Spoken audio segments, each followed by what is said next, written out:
We all know the holiday season can be one of the most stressful times of the year. Planning, coordinating, spending, traveling, the list goes on and on. But luckily, spending some quality time with a four-legged friend can ease the holiday stress and potentially improve your health. Renowned veteran Dr. Jeff Weber is joining us to talk about how keeping your dog in good health during the holiday season can help. Hello, doctor. How are you? Fine, thanks. How are you? Good, good. So let's first start talking about the science of it. What is it that owning a pet can do for somebody? Well, besides the fact that they give unconditional love and companionship, we all know that. But it's more from a health perspective also. It has been shown that having pets in the household can lower blood pressure, lower cholesterol. We say get the Labrador to take care of the lipids, and to get the Terrier, for the stress and anxiety. All these things are benefited by having pets in the household. Increased socialization. You're getting out. You're exercising. When you're exercising, you're going to meet other people with dogs. It's just fantastic. And kids in the household that have pets seem to do better in school as well. So many reasons to think about getting pets. Hey, and I bet it goes both ways. I mean, the healthy pet has healthy owners, but the health of the owners also affects the pet health too, right?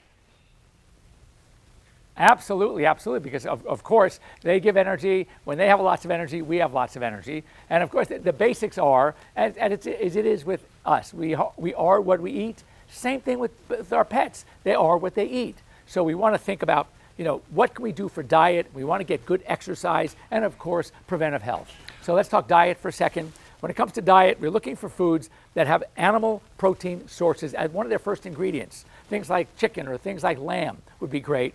And secondly, I like grains. Grains have a lot of benefits. I know some people don't like to have grains for themselves, but when it comes to dogs, we get protein, we get energy through carbohydrates.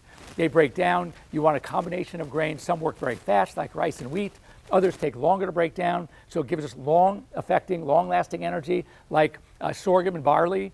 And also, grains are good for intestinal health. Why? They're a source of fiber. We call those prebiotics. So when you think of the combination, it works well. So now that you have a dog that has good, healthy eating, and don't necessarily switch if your dog is doing great on what it's eating. But if you want to switch, talk to your veterinarian and look for a food that has all of these. My dogs like iams, so I would recommend iams. But there are many foods out there that can satisfy what dogs like and what they need. And then exercise. God, it's going outside. It's running around, and maybe in the snow. If it gets too cold, think about indoor activity like doggy daycare facilities or facilities that have these agility courses. Whatever it is to keep our dogs going. But when they're outside running around, hopefully we're with them, and then exercise is good for both of us. Well, those are great tips, because when we're talking about diet, obviously pets have their own diet. We have our own diet, so it's good to know what's good for them. When we talk about having a healthy routine and just really keeping our pets healthy, any other tips? Well, as I said, it's important to know, and you just hit the nail on the head. Just because we want to eat a certain way, don't project that onto your pets. Pets have different needs. They have different likes. And so if you want to be whatever grain-free, you want to be veggie, that's fine. But dogs like meat, protein, and they like really good grains, and that's what I'd recommend. And as far as other tips, holiday season is upon us. Be really careful when it comes to foods, the holiday foods.